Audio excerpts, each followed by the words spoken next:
Students,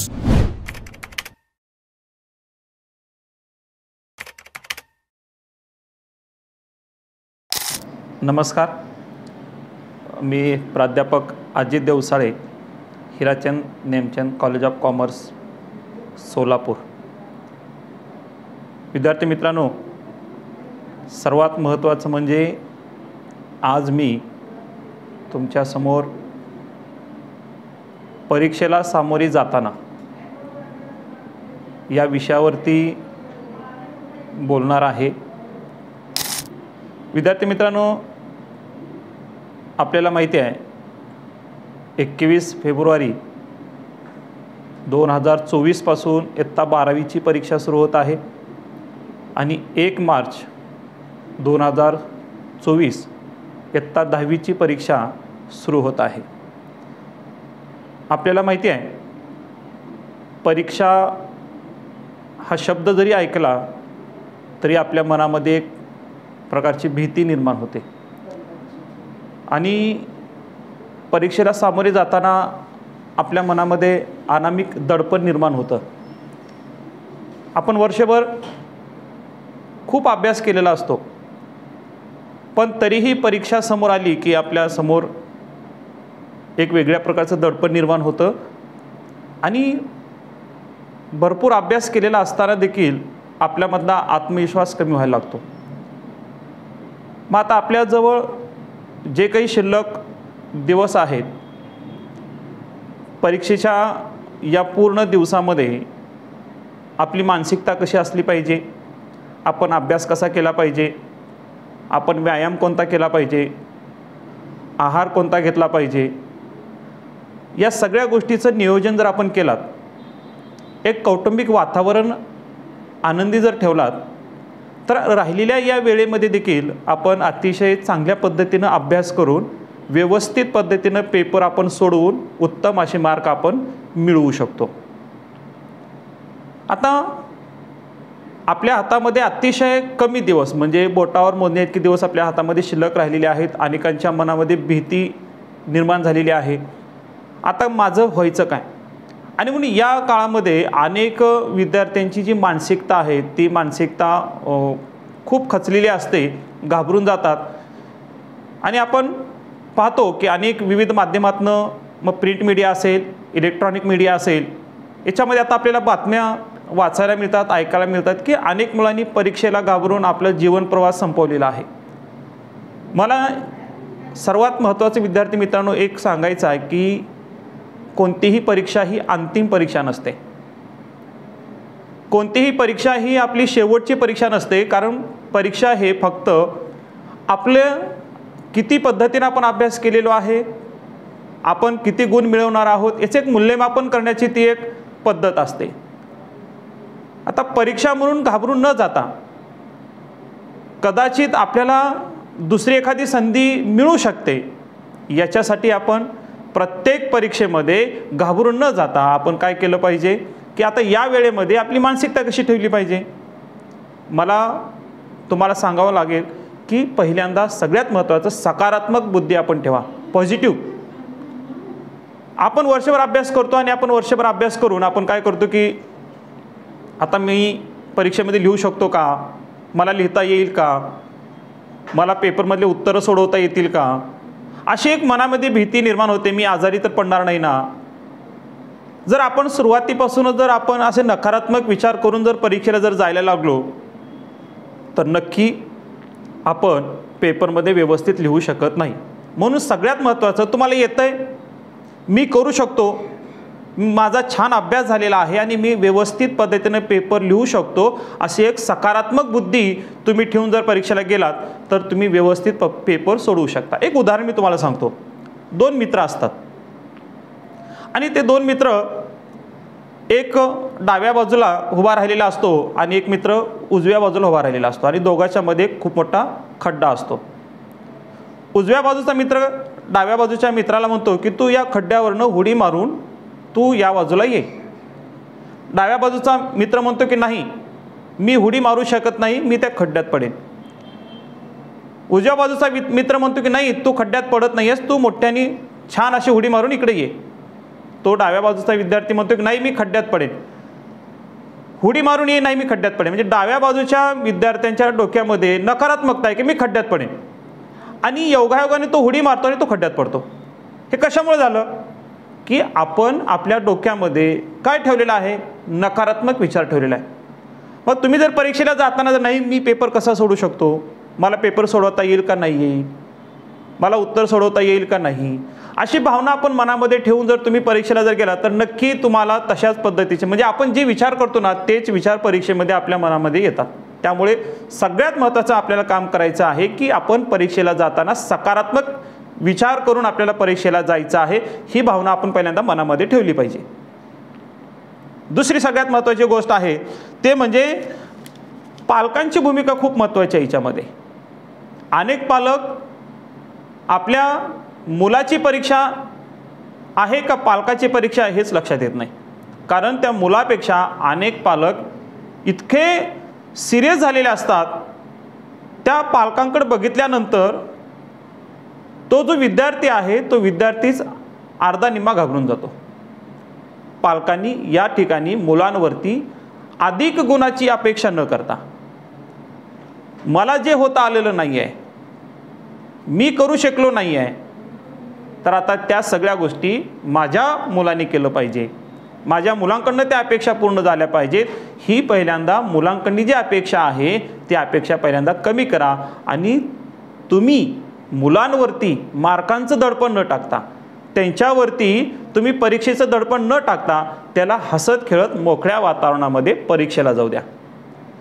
पालकांनी या काळामध्ये फक्त मुलांना परीक्षेच्या केंद्रापर्यंत घेऊन जाण्याचं काम आपलं आहे.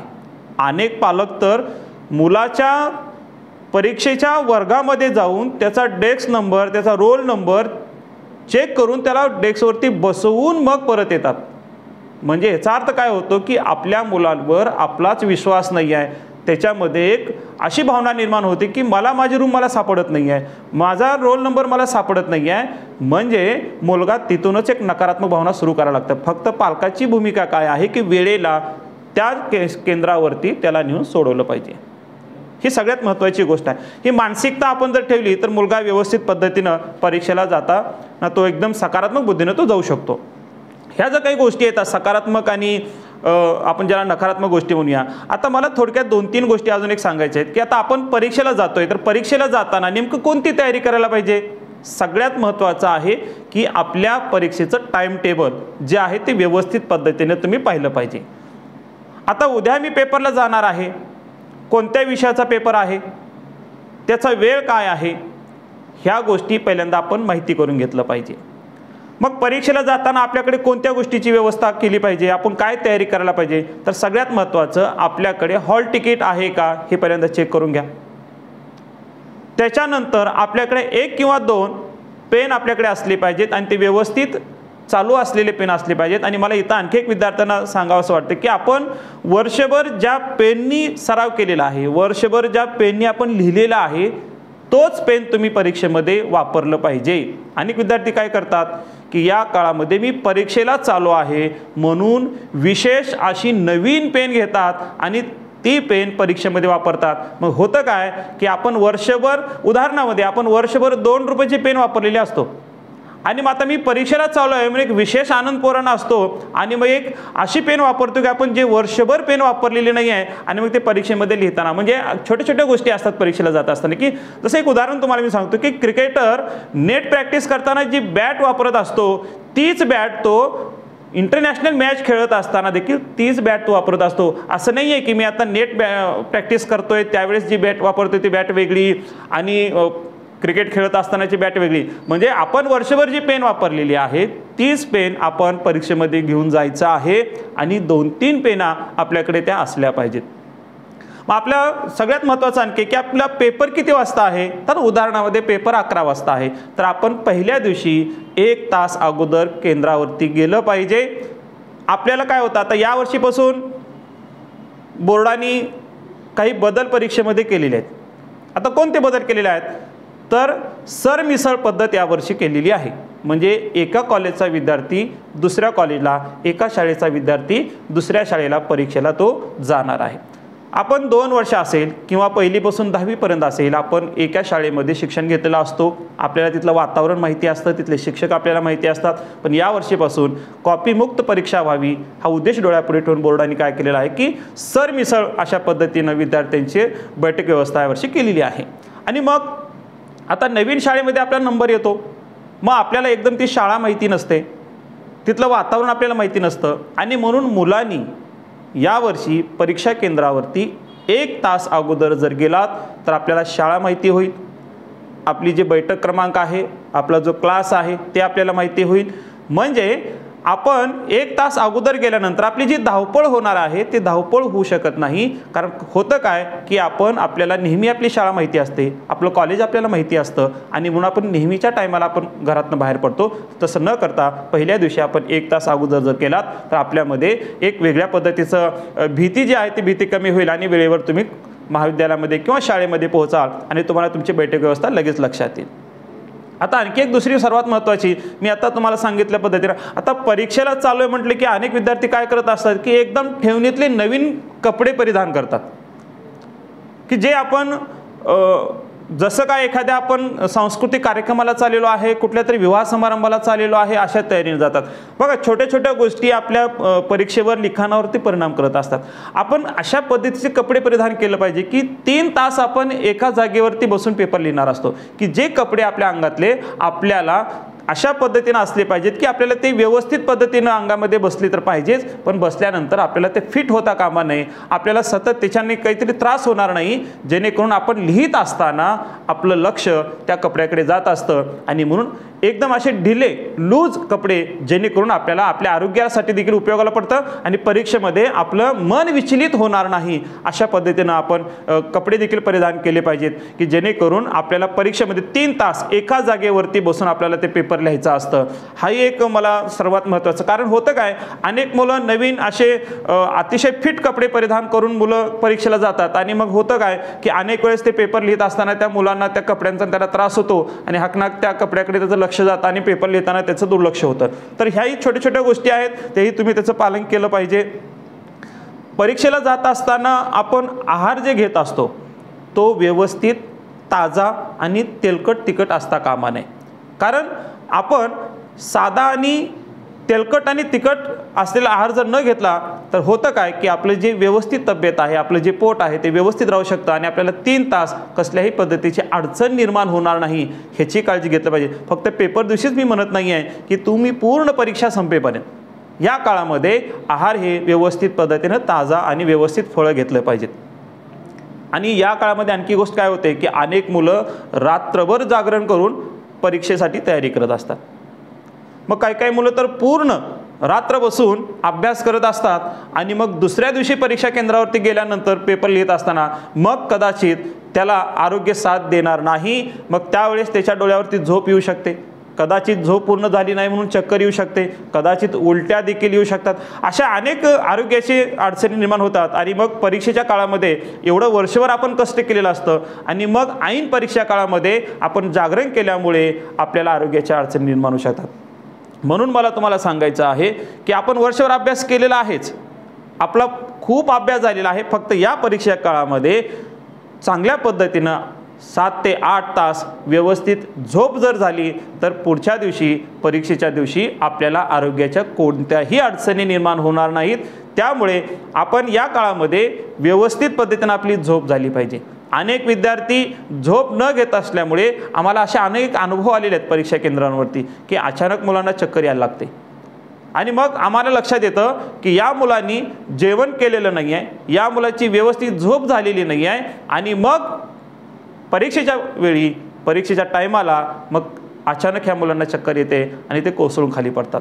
मग होतं काय, आपण जे 2 वर्ष मेहनत करून अभ्यास करून केलेला असतो तेव्हा मात्र ह्या छोट्याशा चुकीमुळे आपल्याला परीक्षेला मुकावं लागतं. तर असं करू नका. तर आरोग्य सांभाळलं पाहिजे, हे सगळ्यात महत्त्वाचं आहे. ही परीक्षा म्हणजे शेवटची परीक्षा आहे का, तर नाही. या परीक्षेनंतर आपल्याला अनेक परीक्षा द्यायच्या आहेत. आपण पहा ना, पहिलीपासून 10वीपर्यंत किंवा पहिलीपासून 12वीपर्यंत अनेक परीक्षा देत आलेलो आहोत. आपण सगळ्या परीक्षेमध्ये यशस्वीपणे चांगले मार्क घेऊन पास झालेलो आहोत. मग त्याच परीक्षेसारखी ही एक परीक्षा आहे बोर्डाची परीक्षा आहे म्हणजे खूप दडपण घेऊन अभ्यास करण्यात काही अर्थ नाही आहे. तुम्ही वर्षभर अभ्यास केलेला आहात. अनेक विद्यार्थ्यांना आपल्या अभ्यासावरती विश्वास नसतो, तो खचून जातो.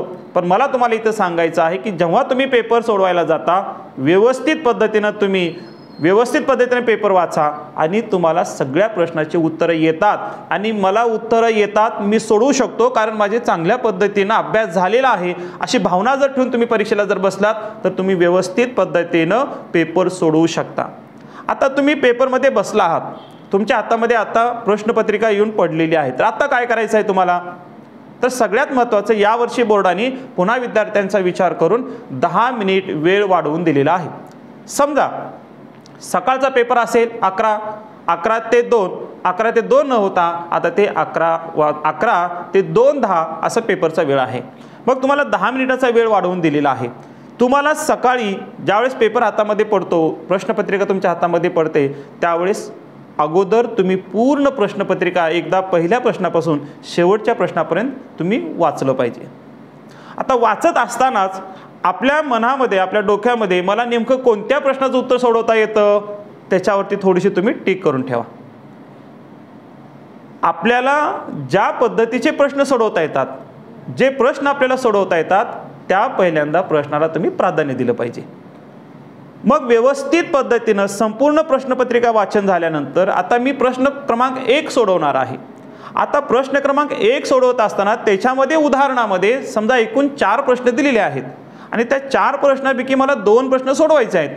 तर आता 2 प्रश्न सोडवत असताना मी कोणते 2 सोडवले पाहिजे? अनेक विद्यार्थ्यांचा गोंधळ होतो काय, तर पूर्ण प्रश्न वाचत नाहीत. प्रश्न क्रमांक 1 पहिला प्रश्न वाचतात आणि लगेच उत्तरपत्रिकेवरती प्रश्नाचं उत्तर लिहायला सुरुवात करतात आणि 2-3 ओळी प्रश्नांचे उत्तर लिहिल्यानंतर त्याचं उत्तर थांबतं तिथंच, त्याला पुढे लिहिता येत नाही आणि मग त्याची नजर दुसऱ्या प्रश्नावरती जाते. अरे मला हे छान प्रश्न सोडवता आला असता. आणि मग पहिल्या प्रश्नाला ते काय करतात, खाट मारतात आणि दुसऱ्या प्रश्नाला लिहायला सुरुवात करतात. इथं होतं काय, एक तर तुमच्या पहिल्या प्रश्नाची 2-4 ओळी लिहिण्यासाठीचा वेळ गेला, तुम्ही त्याच्यावरती खाट मारला, त्यामुळे तुमची उत्तरपत्रिका एकतर पुन्हा घाण झाली.